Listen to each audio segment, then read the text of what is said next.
Let's learn about exponential word problems. We're going to talk about percent increase and decrease equations. The types of problems will include appreciation, which means something's increasing in value, and depreciation, something is decreasing in value.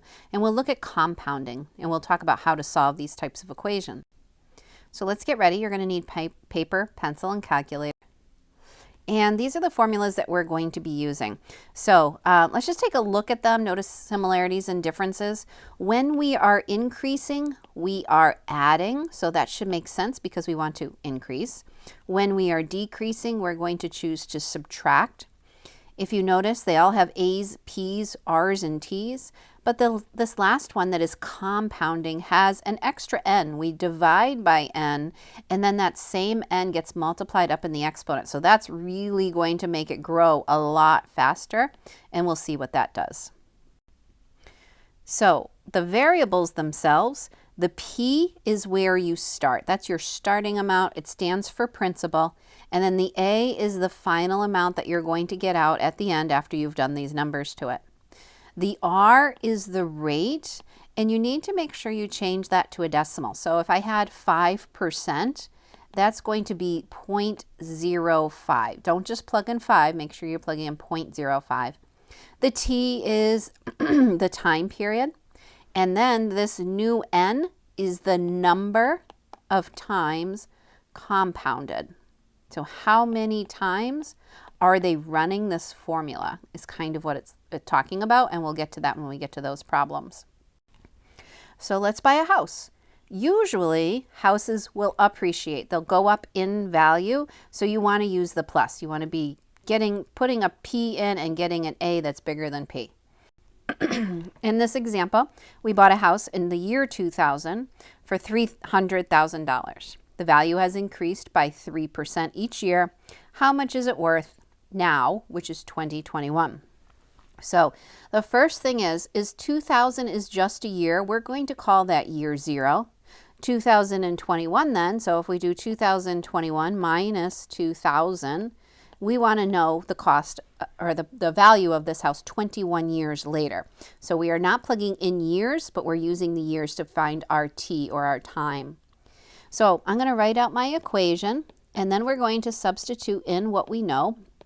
And the P is the principal that we bought the house for. So we bought it for $300,000. My rate is 3%, so I need to remember to change that to a decimal. You move the decimal over 2 places. So we're going to say 1 plus 0.03.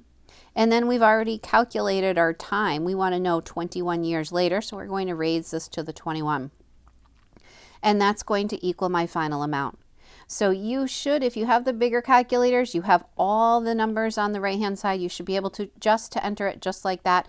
If you have the simpler calculators, you would start with your parentheses, then do your exponents, then multiply.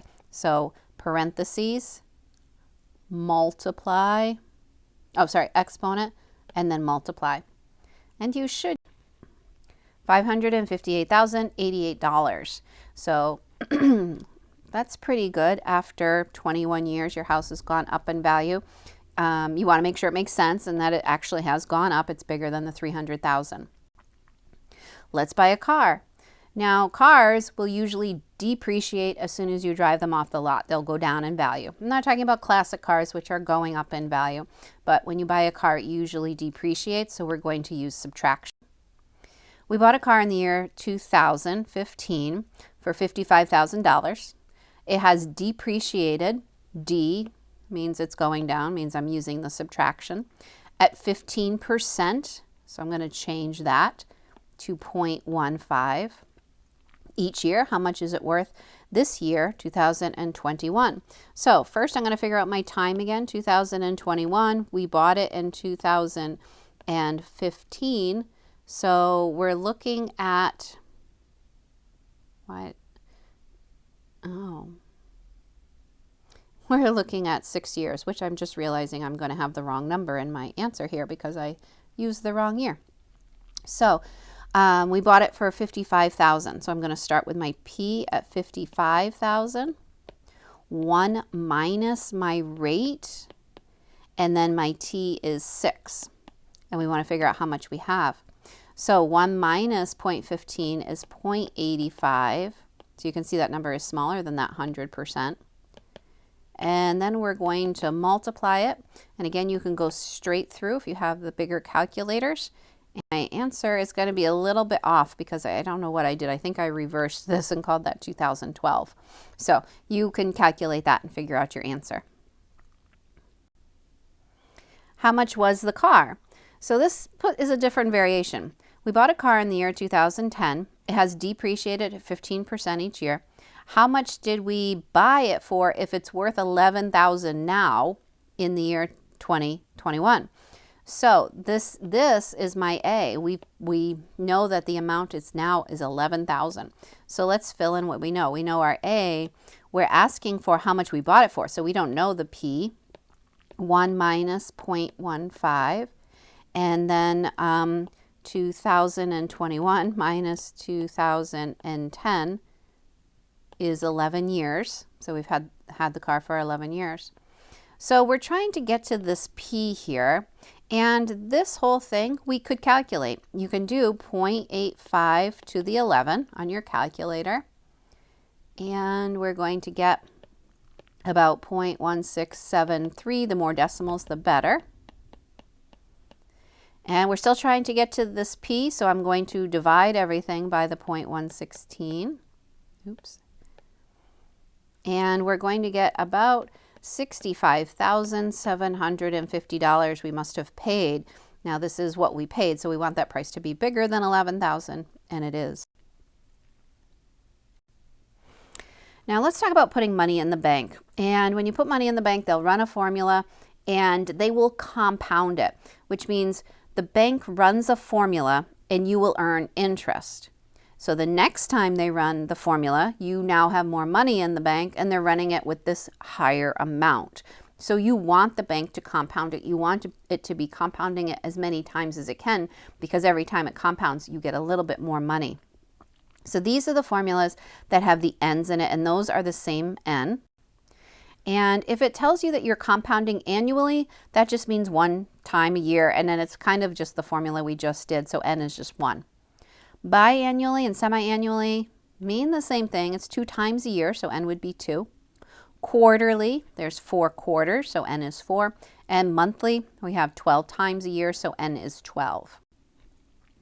So you put $1,000 into a bank that compounds annually. That means n is 1. I thought I'd just start with that to start with. At 3%. How much money will you have after 8 years? So I'm starting with 1,000. I have 1 plus my rate, which is 0.03. And then n is just 1. Technically, you don't need to write it, but I am going to plug it in like that. I have all of the numbers on the right-hand side. Pick up your calculator and calculate it, and you should get $1,266.7. So you started with $1,000, and you kind of earned $266 by keeping it in the bank for 8 years.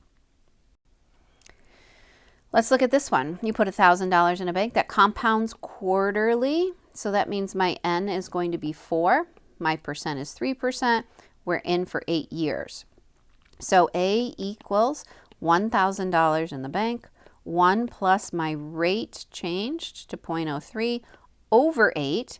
If you're putting this in the calculator, you're going to need some extra parentheses there to make sure that is a fraction, and then close another parentheses.